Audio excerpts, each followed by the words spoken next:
दादाजी मुझसे बोले, बेटा हमारी जिंदगी का सबसे बेस्ट समय हमारा बचपन होता है। ये बोलकर वो अपने डायपर में हगने लगे। तो मैंने इस बात पे थोड़ा गौर किया और मुझे पता चला कि यस, बचपन सच में बहुत रैंडम होता है। बचपन में एक बार साइकिल की चेन चढ़ाते समय मेरा हाथ आ गया, तो मैं भाग के अपने अपाहिज दोस्त को भी ले आया कि उसके भी हाथ आ जाए। बचपन में मुझे मेरी दादी का चरित्र सही नहीं लगता था, क्योंकि वो मुझे डेली नया तारा दिखा के बोलती थी वो तुम्हारे दादाजी है। बचपन में मैं थोड़ा भोला भी था, ऐसे फालतू किसी को उंगली नहीं करता था, वरना फिर मैं 9 तक ही गिन पाता था। एक तो तब कोई भी आके गिनती पूछ लेता था, और उंगली करते समय गिनना कितना मुश्किल होता है पता है। बचपन में मैं और मेरा भाई हमेशा WWE देख के लड़ते थे, क्योंकि माँ बाप की चाहते लड़ने लायक थी नहीं। एक तो मेरा छोटा भाई बचपन में बहुत शांत स्वभाव का था, बेचारा स्कूल में भी सीनियर से बुली होता था। हाँ, वो सीनियर मैं ही होता था।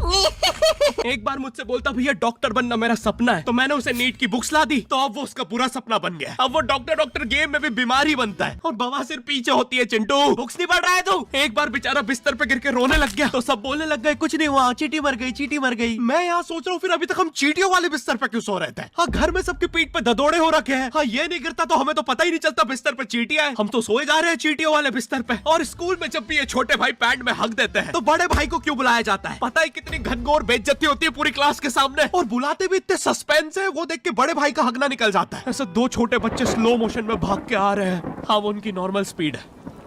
मैं देखता हूँ मेरे भाई को क्राइम सीन से 2 पियून पकड़ के ले जा रहे हैं। उसे ब्राउन रंगे हाथों पकड़ लिया गया। मेरे भाई ने मुझसे जाते जाते कहा, मुझे फंसाया जा रहा है।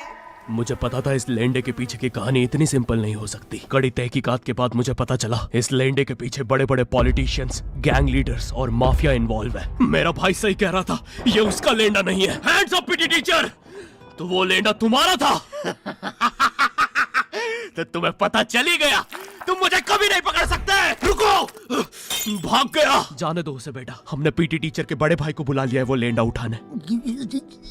लेंडा आपकी नजदीकी सिनेमा घरों में पड़ा होगा तो देख के पैर रखना। ये चैनल पे जितने भी अजीब और गरीब चीजें तुम देखते हो, ये मैं और मेरे भाई की लाइफ में हमेशा होती रहती है, और इसलिए हमने ये चैनल नॉट योर टाइप बनाया था। मेरे भाई ने कहा तू बोल और मैं एनिमेशन करता हूँ, और लो बन गया नॉट योर टाइप। आपके अरे अभी भी लेंडा लगा हुआ है। बचपन में बोले जाते थे कि तुम जितने दांत तकिए के नीचे रखोगे तुम्हें उतने ही रुपये मिलेंगे। तो मैंने दादी की 32 ही रख दी, तो मुझे 32 रुपए मिले। वो 32 7,000 की थी। जो पिटा हूं ना मैं घर पे, साली स्कैमर दांतों वाली परी चांदी का दांत ले जाके 1 रुपया देती है। दांतों से याद आया, बचपन में सब सूखा बॉर्नविटा खाते हैं क्योंकि दांत दूध के होते हैं। ठीक है, ये वाला जोक हटा दूंगा। बचपन में मुझे चुड़ैलों से बहुत डर लगता था। एक बार मुझे चुड़ैल के पैर के निशान दिखे तो मैं उल्टा भागा, पर फिर मैं चुड़ैल के ही घर में आ गया। हाँ, मैं पट्टी में भूल गया था उसके पैर उल्टे होते हैं, तो फिर मैंने सोचा इसका पीछे से सर फोड़ देता हूँ। सर फोड़ने गया तो वो उसका मुंह निकला। फिर से भूल गया कि साली चुड़ैलों के बाल भी मुंह पे होते हैं। आदमी को पता चले तो चले कैसे। जब मैं छोटा था नींद में बिस्तर भी बहुत गीला करता था। मेरी मम्मी हमेशा गुस्सा करती थी कि सोने से पहले सुसु किया कर। अब उन्हें कैसे बताऊं, फिर गीले बिस्तर में मुझे नींद नहीं आती। बचपन में मुझे गुस्सा भी बहुत आता था, तो मेरी मम्मी ने मुझे एक रेड स्टोन की अंगूठी पहना दी, और सरप्राइजिंगली उससे मेरा गुस्सा इतनी जल्दी उतरने लग गया, क्योंकि अब मैं जब अंगूठी पहन के लोगों को पीटता था तो गुस्सा इतनी जल्दी शांत होता था। वैसे ये अंगूठी मुझे एक बाबा जी के आश्रम से मिली थी। जब मैं वो आश्रम में गया था, वहाँ एक बहुत ही हॉट सी बंदी मुझे देख के बार बार स्माइल करे जा रही थी, तो मैंने भी मौके पे चौका मारा और जल्दी से अपना नंबर पेपर पे लिख के उसकी तरफ फेंक दिया। वो बंदी ने भी बड़े प्यार से मेरा नंबर उठाया और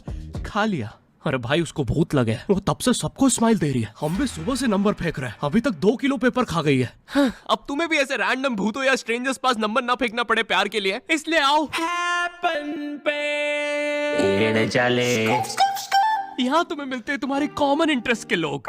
मुझे बॉर्नविटा बहुत पसंद है। मुझे भी रोहित। आओ मन बुद्धि हैंडशेक करते हैं। हैपन पे मिलती है आपको उन लोगों की प्रोफाइल्स जिनके साथ आप पाथ क्रॉस करते हैं। यहाँ तुम अपने एरिया के लोगों की प्रोफाइल्स भी देख सकते हो। यही नहीं, जो लोग तुम्हारे फेवरेट स्पॉट पे जा चुके हैं, यहाँ तुम्हें उनकी प्रोफाइल्स भी मिलती है। तो अभी जाकर अपना नेक्स्ट क्रश स्पॉट करो अपने ही मन पसंदीदा स्पॉट पे। तो अभी जाके डाउनलोड करो